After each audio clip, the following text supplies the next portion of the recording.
Palace and Chelsea. Palace again in the throes of a desperate relegation struggle. But at least the Palace players should be in the right mood for this one, and for skipper Paddy Mulligan, the number 2, is to return to the side after 6 games out with injury, now facing his old Chelsea teammates. But the former Chelsea star Charlie Cook is out with injury. Bobby Bell, their strong defenders, down with flu. It gives a first league chance to the 19-year-old Scot Jim Cannon. He'll be wearing the number 6. So there's a few moments here for Paddy Mulligan and Eddie McCreadie to talk over old times. But for McCreadie, it's also a time to contemplate once again just how badly Chelsea have been hit by injuries. Now it's striker Chris Garland who is unfit, and so it's the chance for manager Dave Sexton to try a couple of his promising youngsters, 17-year-old Brian Basson at number 7 and 18-year-old Ian Britton at number 11. Young Britton, a tough, hard-working little Scot, he's had experience before, and Basson is a strongly built youngster from Crawley in Sussex. But then there's that other young player on the field playing his first league game for Crystal Palace, Jim Cannon. He's got the job of marking Peter Osgood. The crowd is 39,000 strong. In it from the left, Bert Head, general manager of Crystal Palace, Sir Alf Ramsey, Raymond Bloy, the chairman of Palace, and of course on the right, Malcolm Allison. And now Kemba for Osgood. Yes, a tackle from behind by Cannon. A raw and rather rash one on Osgood. Osgood again. And pulled down again by young Jim Cannon.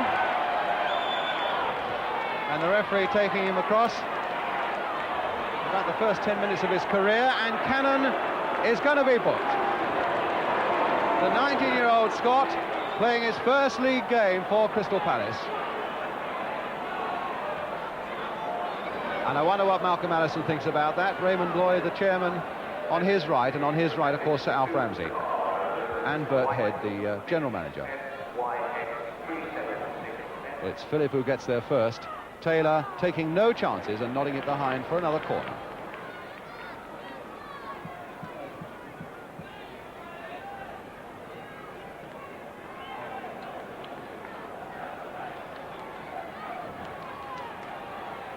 Garner will be one of the men for Palace to watch as Hollins now takes this corner for Chelsea. Floating in again, but it's Osgood nods it back, and Blythe, who finally gets it away. In fact, it was Cannon who knocked it from under the crossbar and got it away, so that'll make the youngster who's already been booked in his first league game feel a lot happier, certainly saving Crystal Palace well there. Played on for Posse, and a nice one through for Posse as Rodgers goes through. Hit right foot and beautifully saved by Bonetti. But a superb sweeping move by Crystal Palace. Rodgers with the finishing touch, but a nice one too that he played with Posse.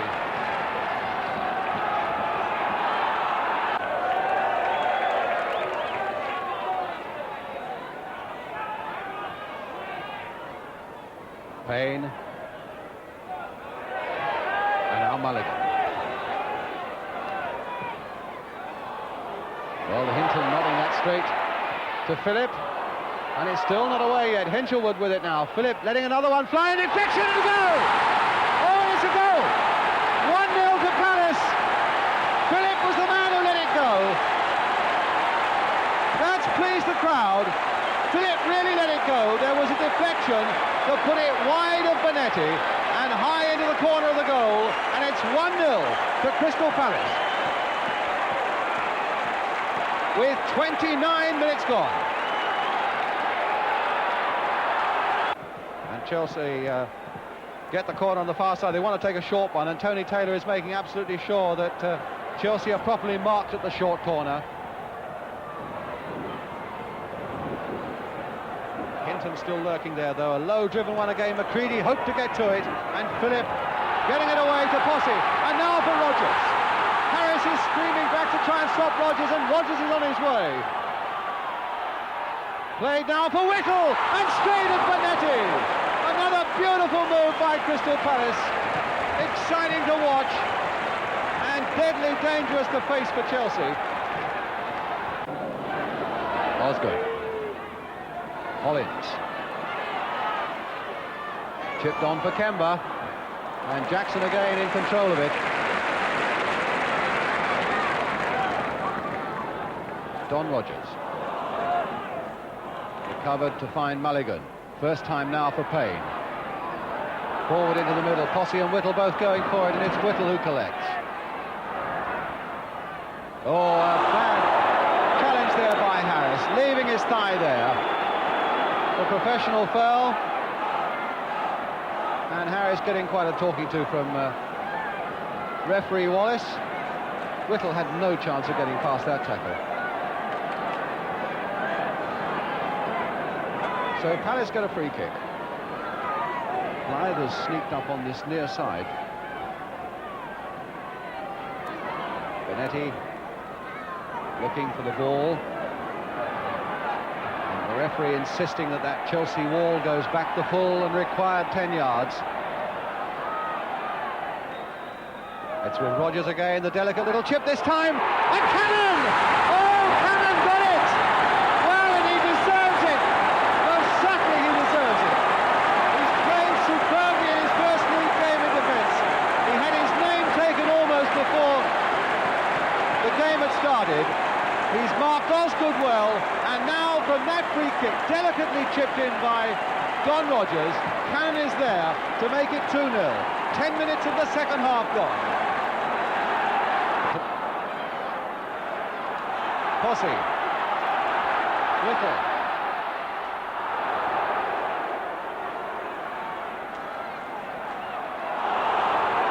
Free kick. And Hudson is being called to the referee for an unfair challenge, and the book is coming out, and Hudson's name goes in.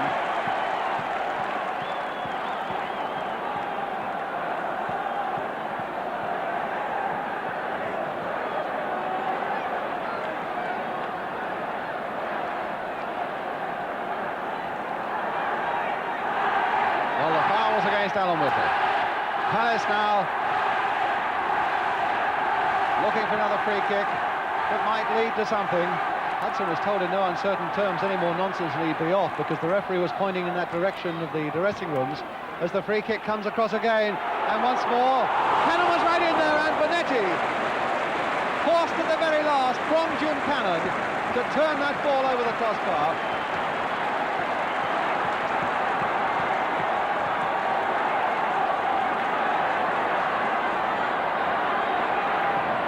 Again making the running, and Posse was in that time, and now Palace really are moving.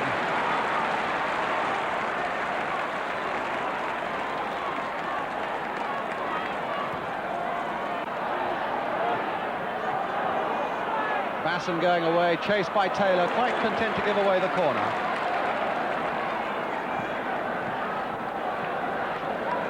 Again the short corner, and again Taylor a little late to spot that it was a short corner and do the marking for it, and so they can get it across, and Osgood turning it over. And the warning really for Crystal Palace there, they allowed that short corner to go completely unmarked, giving Chelsea all sorts of chances to turn it accurately towards Osgood. Now it's with Mulligan, although Osgood wants a say in it too. Hudson, McCready. Well,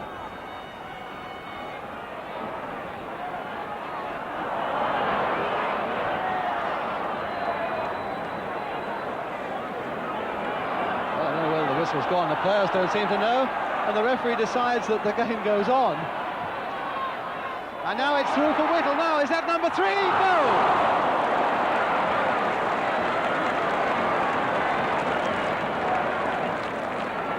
A lot of hesitancy at the start of that movement, with the players themselves not knowing whether the referee had blown up when 2 or 3 players were tangling on the ground.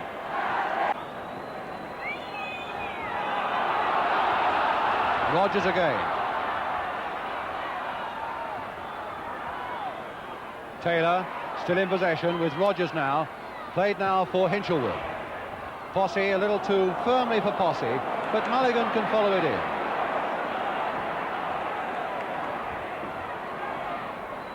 Posse trying to get a 1-2 going, and it's still with Posse. Hit, and a beautiful save by Benetti.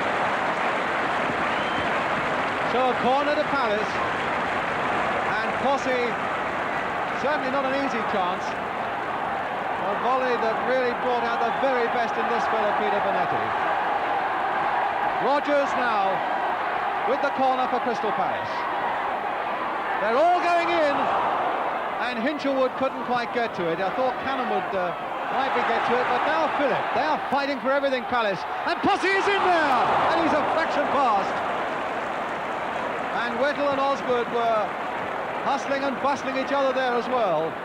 But the whistle had gone, in fact, for a free kick to Chelsea just outside their 6-yard area.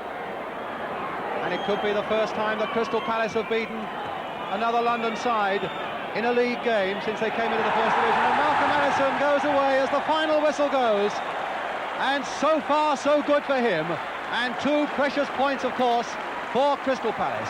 Ian Phillip, who scored the first goal after a deflection, and Jim Cannon, who played as well as anybody in this Palace side in his first league appearance, getting the second one.